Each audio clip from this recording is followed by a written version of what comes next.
Ngayong episode ay dadalhin ko kayo sa isang lugar na tila ba'y nakatago pa sa mapa.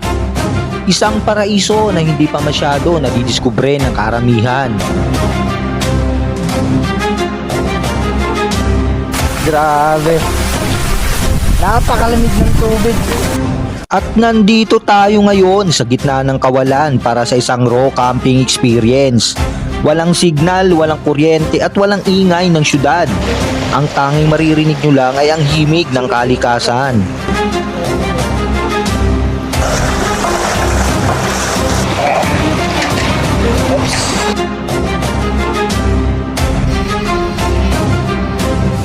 Si Armando.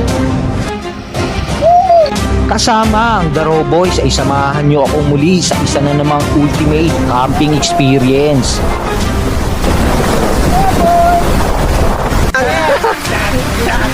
Ito yung adventure na sinasabi namin. Let's go!